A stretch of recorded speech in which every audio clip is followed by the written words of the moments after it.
Hello student, कैसे हैं? I hope बढ़िया होंगे। मैं सुधाकर श्रीवास्तव आपके अपने YouTube channel Sudhakar sir classes पे आपका बहुत बहुत स्वागत करते हैं। आज हम लोग क्लास 10th केमिस्ट्री का 10 मिनट में 10 क्वेश्चन करने जा रहे हैं। तो आज का जो फर्स्ट क्वेश्चन है, कह रहा है when as is exposed to air its gets a black coating of. Black coating जो होती है वो किसकी होती है? देखो, जब भी एजी क्या करता है ना, H2S के कांटेक्ट में आता है, ठीक है, हाइड्रोजन सल्फाइड के कांटेक्ट में आता है, तो वहां पे क्या करता है, Ag2S प्लस H2 गैस की क्या करता है, फॉर्मेशन करता है। ठीक है, तो जिसका राइट आंसर होगा वो क्या है, ऑप्शन नंबर बी। क्लियर है? आज का जो सेकंड क्वेश्चन है, सेकंड क्वेश्चन आपका बन रहा है, कह रहा है what cause of the irritation when the person is stung by the honey bee. ना, मधुमक्खी के काटने से तुमको इरिटेशन क्यों होती है? देखो, एसिड के कारण होती है कि बेस के कारण होती है? ठीक है, पहले तो समझो। आपने सुना होगा फॉर्मिक एसिड ना, फॉर्मिक एसिड। क्लियर है? HCOOH, HCOOH की क्या होती है, हनीबी के स्ट्रिंग में होती है। ये तुम्हारा क्या फॉर्मिक एसिड है? डेफिनेटली ये एसिड के कारण होती है। और इसको न्यूट्रलाइज कौन करता है? जब भी मधुमक्खी काट लेती है ना, तो इसको न्यूट्रलाइज किसके थ्रू किया जाता है? बेस के थ्रू। ठीक है, कोई भी। थर्ड क्वेश्चन हमारा कह रहा है ना, द मेल्टिंग पॉइंट ना, कह रहा द मेल्टिंग पॉइंट विद, जो लो मेल्टिंग पॉइंट किसका होगा? देखो, गैलियम का कह रहा है कि सीजियम का कह रहा है। क्लियर है? तो सी गैलियम का होता है लगभग 29 समथिंग, ठीक है, 0.77, और सीजियम का होता है 28.13 के आसपास। ठीक है, तो सीजियम का क्या होगा, मेल्टिंग पॉइंट क्या होगा, कम होगा। क्लियर है? नेक्स्ट क्वेश्चन देखो, आज का जो सबसे अच्छा क्वेश्चन है, यहाँ पे असर्शन रीजन को भी लेके आए हैं। ठीक है, असर्शन रीजन बच्चों को लेके बहुत प्रॉब्लम होती है। असर्शन रीजन हमेशा बच्चों के गलत होते हैं। कॉन्सेप्ट समझेंगे डेफिनेटली, वहां पे क्वेश्चन आपके गलत नहीं होंगे। ठीक है, आपसे फर्स्ट असर्शन कह रहा है ना, sodium chloride conduct electricity in solid state. भाई, सोडियम क्लोराइड इलेक्ट्रिसिटी कंडक्ट तो करता है, लेकिन सॉलिड स्टेट में नहीं करता है, पहली चीज। ठीक है, तो स्टेटमेंट क्या हो गया, रॉन्ग हो गया। ठीक है, फिर कह रहा है sodium chloride is a ionic compound. ये ऑप्शन क्या है तुम्हारा, सही है। क्लियर? जो स्टेटमेंट आपका रॉन्ग होगा उसको हम लोग क्या करेंगे, गलत काट देंगे उसी के ऊपर। देखो, अब असर्शन ए कह रहा है, असर्शन जब ए ऑप्शन जो होगा, assertion and reason both are correct, इसमें क्या होगा, बोथ करेक्ट होगा। And statement and reason is correct explanation for assertion. Reason यहां पे क्या होगा, करेक्ट एक्सप्लेनेशन इसका होगा, असर्शन का। क्लियर है? तो ऑप्शन नंबर ए क्या करेंगे, हम सेलेक्ट करेंगे। ऑप्शन नंबर बी में देखो क्या होता है, assertion and reason both are correct ना, इसमें भी बोथ आर करेक्ट होता है, बट यहां पर असर्शन और रीजन का कोई भी रिलेशन नहीं होता है, करेक्ट एक्सप्लेनेशन नहीं होता। देखो कह रहा है ना, both are correct but reason is not correct explanation for assertion. Clear है? थर्ड वाला देखो, assertion is a correct statement but reason is wrong ना। क्लियर है?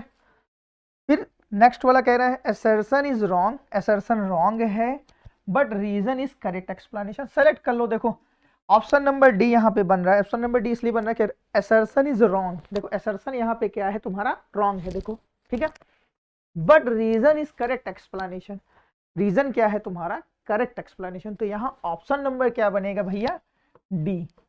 क्लियर है? आई होप आपको समझ में आया होगा। ठीक है, अगर नहीं समझ तो इसको आप क्वेश्चन को रिपीट करिएगा, देन आपको समझ में आ जाएगा। ठीक है, चलते हैं नेक्स्ट क्वेश्चन पे। क्वेश्चन नंबर जो 5 आज का कह रहा है, देखो ये भी असर्शन रीजन है। बच्चों के बहुत सारे क्वेश्चन गलत होते हैं। कह रहा सिनेबार ना, सिनेबार किसका ओर है भाई, मरकरी का ओर है। ठीक है, इज ओर ऑफ मरकरी, सही है भाई। क्लियर है ना?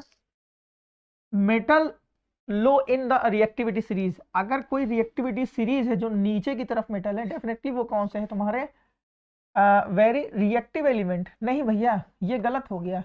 रिएक्टिव एलिमेंट थोड़ी है, वो क्या होते हैं तुम्हारे, सॉरी, लीस्ट रिएक्टिव होते हैं। क्लियर? क्लियर? चलें आगे। अब देखो, इसको सेलेक्ट करते हैं। Assertion and reason both are correct statement हाँ या ना? ठीक है, अब देखो फिर कह रहा है assertion and reason both are correct, दोनों करेक्ट नहीं है तो दोनों गलत गलत हो गए। अब इन्हीं दोनों में होना चाहिए। assertion इज करेक्ट, देखो assertion तुम्हारा क्या है, correct, but reason is wrong, देखो रीजन क्या है यहाँ पे, रॉन्ग है।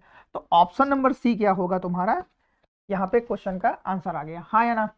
ठीक है, हमेशा देखिएगा assertion और रीजन में जो भी तुम्हारा स्टेटमेंट क्या होगा, अगर दोनों राइट है, ध्यान से सुनना, दोनों अगर राइट है तो इन दोनों में से बनेगा।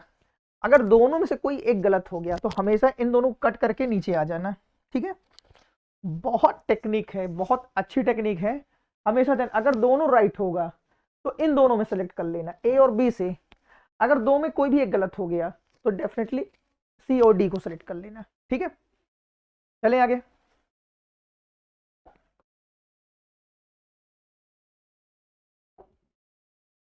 नेक्स्ट क्वेश्चन कह रहा है diamond and graphite are allotropy of carbon. भाई एलिट्रोपी तो होता ही है ना भाई, एलिट्रोपी का मतलब ही होता है क्या भाई, जिसकी प्रॉपर्टीज क्या होती है, जिसकी फिजिकल प्रॉपर्टीज डिफरेंट होती, केमिकल प्रॉपर्टीज सेम होती है, यही तो कह रहा है भाई। डायमंड और ग्रेफाइट क्या है, कार्बन का एलिट्रोपी है, हाँ ये सही है। बी कह रहा है ऐसा, रीजन क्या कह रहा है, some element can have the several different structure. हाँ भाई, सेवरल डिफरेंट स्ट्रक्चर होता है जिनकी same physical state, these form are the allotropy. हाँ देखो ये इसका एक्सप्लेनेशन है, ये भी सही है और ये भी सही है। तो देखो assertion and reason both are correct statement and reason is correct explanation for the assertion। ठीक है, ऑप्शन नंबर ए क्या होगा यहाँ पे, राइट होगा। ठीक है, देखो ये सीओडी तो होना ही नहीं है, सीओडी तो होना ही नहीं भाई। अब देखो बी वाले को पढ़ लेते हैं, assertion and reason both are correct. हाँ, reason is not correct explanation, भाई यहां तो एक्सप्लेनेशन कर ही रहा है एलिट्रोपी होता क्या है। एलिट्रोपी क्या होता है भाई, जिसकी फिजिकल स्टेट क्या होती है, डिफरेंट होती है, केमिकल स्टेट क्या होती है, सेम होती है, इज इक्वल, ये इसका एक्सप्लेनेशन तो दे ही रहा है। ठीक है, आज का जो नेक्स्ट क्वेश्चन कह रहा है, नेक्स्ट क्वेश्चन कह रहा है भाई होमोलॉगस सीरीज। ठीक है, होमोलॉगस सीरीज का मतलब है, देखो होमोलॉगस सीरीज ऐसी कोई भी सीरीज जिसका जो मेन डिफरेंस होता है ना, जैसे उनका क्या होता है मेन डिफरेंस, एक मिनट, जिनका मेन डिफरेंस क्या होता है, जैसे आप ले लो CH4 ना, एल्केन है ये, C2H6 ना, इन दोनों का जो डिफरेंस होगा वो कितना होगा, 14U, या फिर 14U के इक्वल होगा, या फिर भाई किसके, इनका जो डिफरेंस होगा वो कितना होगा, CH2 का डिफरेंस होगा। ऐसी कोई भी सीरीज जिसका जो ना, कोई भी सीरीज जिसका डिफरेंस जो होता है वो क्या होता है, 14U या फिर CH2 का डिफरेंस, इज कॉल्ड क्या, होमोलॉगस सीरीज। देखो कह रहा है homologous series is the series of the compound with the similar general formula, जिनका जनरल फार्मूला क्या होता है, सेम होता है। भाई ये दोनों फार्मूले किसके हैं, एल्केन के हैं ना, एल्केन के मिला कैसे हैं, CnH2n+2 पे तुमने फार्मूला रखा है, डेफिनेटली वहां पे आपको मिलता चला गया है। ठीक है, एक सीरीज मिल गई है जिसका मेन डिफरेंस क्या है, CH2 है या फिर 14U है। ठीक, नेक्स्ट क्वेश्चन कह रहा है एलॉय ना, देखो एलॉय क्या होता है, ऑलरेडी हम लोगों ने इसको पढ़ चुके हैं, मेटल मेटल या मेटल और नॉन मेटल को कंबाइन टू ईच अदर ना, और ये तुम्हारा क्या होता है, होमोजीनियस मिक्सचर होता है। ठीक है, अब देखो कह रहा है alloy are the homogeneous mixture. ठीक है, ये होमोजीनियस मिक्सचर ऑफ टू और मोर ना मेटल, टू और मोर मेटल भी हो सकते हैं, ये तुम्हारे नॉन मेटल भी हो सकते हैं। ठीक है, they are made by melting metal which is a large amount of the first and then is a, ठीक है, एक मेटल को दूसरे एलिमेंट में क्या कर देते हैं, मिला देते हैं। ठीक है, बाई हीटिंग के थ्रू। अब देखो जो ब्रास है ना, यहां से पूछ सकता है ब्रास किसका एलॉय है, कॉपर एंड जिंक का। ठीक है, क्लियर है। फिर ब्रॉन्ज किसका मिक्सचर है तुम्हारा, कॉपर एंड टिन का। ठीक है, और तुम्हारा जो नेक्स्ट वाला है सोल्डर ना, सोल्डर किसका है, लेड का और टिन का। ये तीनों बहुत इंपॉर्टेंट है आपके। ठीक है, आज का जो लास्ट सेकंड लास्ट क्वेश्चन है वो कह रहा है draw the structure of the ethane ना, इथेन का कह रहा है आपको स्ट्रक्चर बनाने के लिए ना।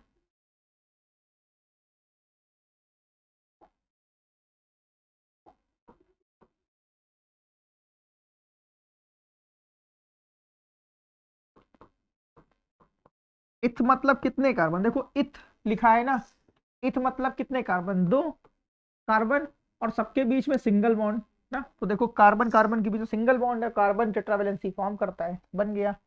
ये तुम्हारा क्या इथेन है, और इथीन है मतलब कार्बन कार्बन के बीच में डबल बॉन्ड,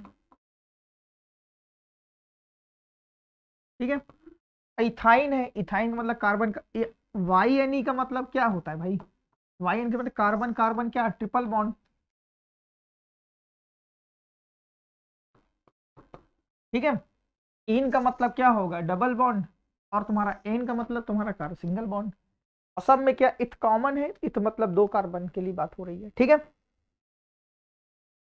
आज का जो लास्ट क्वेश्चन कह रहा है ना, ध्यान से सुनना, कह रहा what happened when solution of the sodium hydrogen carbonate ना, सोडियम NaHCO3 तो आप क्या करते हो, हीट करते हो, देखो कह रहा है हीटेड ना, गिव द इक्वेशन। तो यहाँ पे क्या होता है, Na2CO3 plus carbon dioxide gas plus H2O gas की क्या होती है, H2O की क्या होती है, फॉर्मेशन होती है। आपसे कभी कभी ये भी पूछ सकता है, सोडियम हाइड्रोजन कार्बोनेट को हम जब हीट करते हैं तो वहाँ कौन सी गैस निकलती है, तो भाई वहां पे तुम्हारी कार्बन डाइऑक्साइड गैस निकलती है।